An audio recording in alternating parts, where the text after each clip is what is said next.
So yan, magpapalit na tayo. Parang nakaka-cringe pa lang makita yung sarili na nagpapalit. Ano, na magre-react ka dun sa video mo. Okay, so yan, medyo censored. Wait.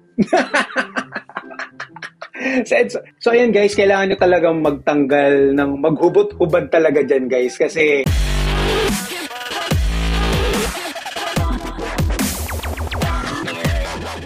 hi guys, this is Alan. Welcome back to this channel, Gaijin World. And sa video na to ay pupuntahan natin or ipapakita ko sa inyo or magre-react tayo doon sa isang onsen na pinuntahan namin nitong nakaraan lang. And I hope napanood nyo na yung iba pa mga onsen videos namin. Pero this time kasi ay hindi naman siya private onsen, kaya medyo mahirap kumuha ng videos. Pero at least magkaroon kayo ng idea kung ano yung mga meron sa isang onsen. So meron kaming mga pinuntahang mga onsen. Ayan, abangan nyo yung iba pang mga videos na i-upload namin para may idea kayo kung ano mga dapat ninyong gawin pag kayo ay gustong mag-sauna dito sa Japan. So ayan na nga, nakikita nyo sa aking background. Okay, so dyan kami nagpunta sa onsen na yan. Hindi ko lang siya masyadong mabasa dahil nakakanji. Pero nandyan lang yan sa Gifu. Malapit doon sa area ng immigration. Okay, immigration sa Gifu. Nag-try kaming mag-onsen dyan and ipapakita ko sa inyo yung lugar at amenities nila.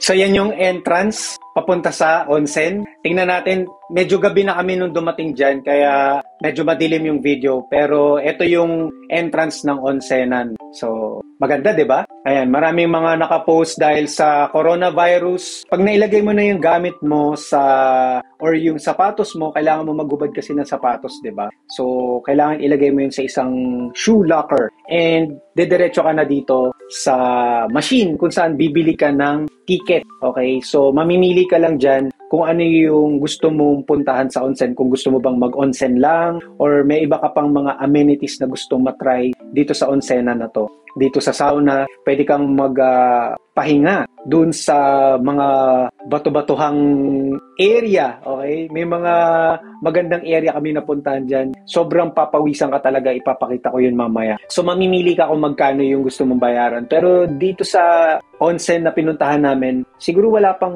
1,000 yen yata yung binayaran namin per person. Siguro kung halimbawa onsen lang ang babayaran mo, nasa 600 lang or 700 yen. Pero kung meron ka pang ibang amenities, like kung wala ka naman towel, kailangan mo ring bumili. Pero dahil kami ay ready na, nagdala na rin kami ng sarili naming towel. Ayan, so binigyan na namin yung ticket para makapasok na sa onsenan. Well, bago ka muna pala, syempre, pamasok ay kailangan mo muna dumaan sa counter, which is doon nila ilalagay yung, or ibibigay mo doon yung ticket ninyo, and dyan nila ibibigay yung mga susi ng inyong locker, okay? So, syempre, meron ka pang sariling locker para sa mga gamit mo, yung mga damit na paghuhubaran mo, yung sa lalagyan ng bag. Dyan nyo rin makukuha yung susi nung locker, or dyan din ninyo makukuha yung mga towel na ipoprovide nila. May mga onsenan kasi na towel lang yung pinoprovide, and meron din namang mga onsen katulad niya tinuturo niya, yung pwede ka magsuot ng mga damit nila. Parang yukata ba ang tawag nila dyan. Basta pwede kang para mag-roam sa lugar nila, dyan sa mga amenities nila pwede mong puntahan, bibigyan ka nila ng damit para yun ang isuot mo. Siyempre galing kang onsenan, kailangan mo mag-change ng outfit niyan. Kaya maganda dito sa lugar na to. And yan na nga, nakapasok na kami after namin makuha yung mga gamit. So ito yung mga ibang amenities na makikita ninyo sa onsenan. Yung onsen nila ay nasa second floor. Pero kung makikita ninyo yung lugar ay medyo malawak, di ba? Kasi ang daming pwedeng gawin dyan. First time lang pala namin dito sa onsenan na to. Kasi marami na rin kami ng mga nasubukan na malapit lang sa area namin. Pero this time, medyo lumayo kami ng konti. Mga 1 hour away dun sa aming tinitirahan sa Kani, yung itong onsen na pinuntahan namin. So ayan, makikita ninyo na sa side na to ay dyan yung panglalaking onsen, and sa kabilang side naman yung pambabaeng onsen, magkahiwalay. So ito na yung loob. Bawal nang mag-video dyan dahil hindi na tayo allowed mag-video dyan, pero tinry ko pa rin mag-video sa locker ko lang para hindi delikado, diba? Kasi baka mapapulis tayo. So ito yung locker nila kung saan mo ilalagay yung mga damit or yung mga gamit mo para ikaw ay magpalit na. Okay? So, ayan, medyo malamig kaya naka-scarf and naka-jacket kami. So, ayan, magpapalit na tayo. Parang nakaka-cringe pa lang makita yung sarili na nagpapalit. Na magre-react ka dun sa video mo.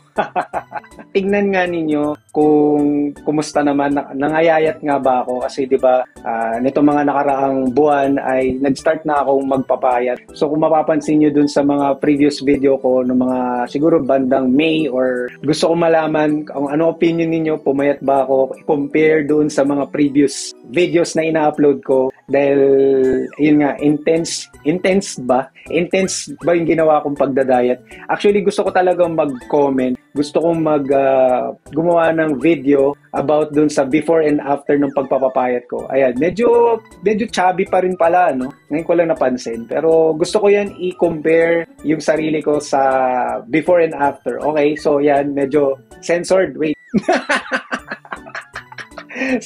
Ang lakas na loob, nakakahiya pala, no? Pagka nakita mo yung sarili mo ng ganyan. Oh my God. Op! Ang lakas ng loob, ang kakakainis no? Ano yan? Ano yan? Oy, kita! Oy, teka lang. Ops.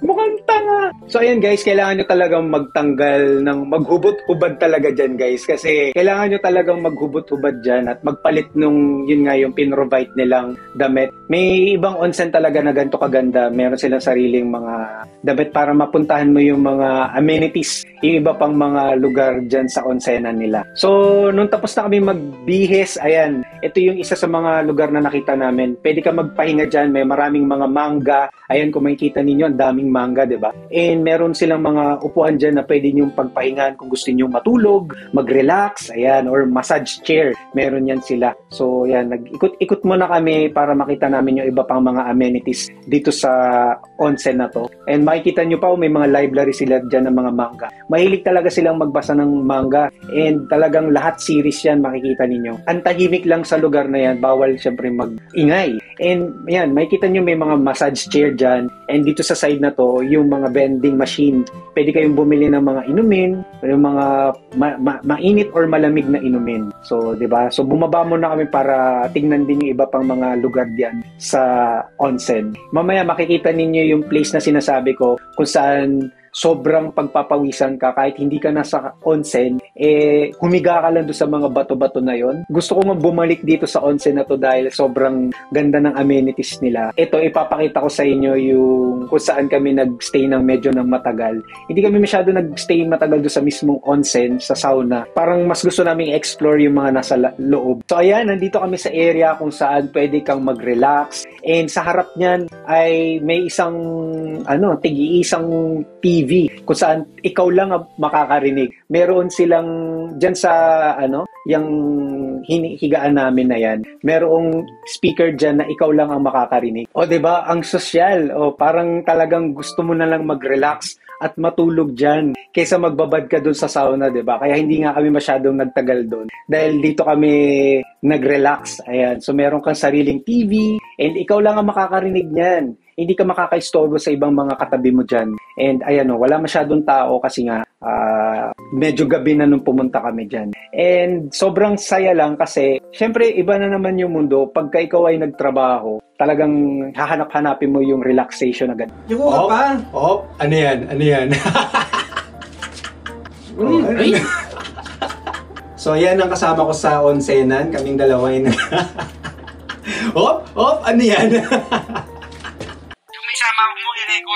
Nung kasama yung record, ayan, yan yung kasama ko si Jerome ang kasama ko sa onsen palagi. At nagtatry kami ng kung ano-ano mga amenities. Yung sabi ko nga, di ba, hindi kami nagtagal dun sa onsen. Nandito kami nagtagal. Papakita ko dyan mamaya yung lugar kung saan pwede kong humiga at papawisan ka na. Ayan guys, yan yung sinasabi ko sa inyo, pwede nyong tulugan. Hindi nga lang sinubukan ni Jerome kasi masyadong mainit, di niya kayang hindi siya makahinga. Pero ang ginawa ko, humiga ako dyan, tapos maya-maya sobrang pawis na. Siguro nasa mga 50 degrees yung yung init dyan. Isa sa mga lugar na gusto ko talagang balikan sa onsen na to. Ano ang pangalan ng onsen na to? Nakalimutan mo na, no? Yan, babasa mo ba yan? Anong pangalan ng kanji na yan? So, dyan kami nag-onsen, ayan. And yun na nga, pagkatapos kong magbabad doon, hindi naman magbabad, magtambay doon sa sinasabi ko na sobra talagang init. Higa ka lang pero sobrang init. Anyway, ayan, hindi lang upuan ang meron dyan. Marami ding manga na makikita kayo. So, kailangan mo lang syempre pagkatapos mong gamitin ay ibalik mo sa original place dahil may iba pang mga gagamit niyan. Kita nyo guys, sinubukan ko yung Sobrang pawis. Himalaya. Ayun. Rockstone. Diyos. Himalaya Rockstone. Pawis. Pawis yun guys. Pawis talaga. 53 degrees ba naman? Pero ang sarap. Ang sarap ng feeling. Grabe. Kung tagaktak pawis, halika na. Ano ka yan? Dumi na yan. Stop na kayo.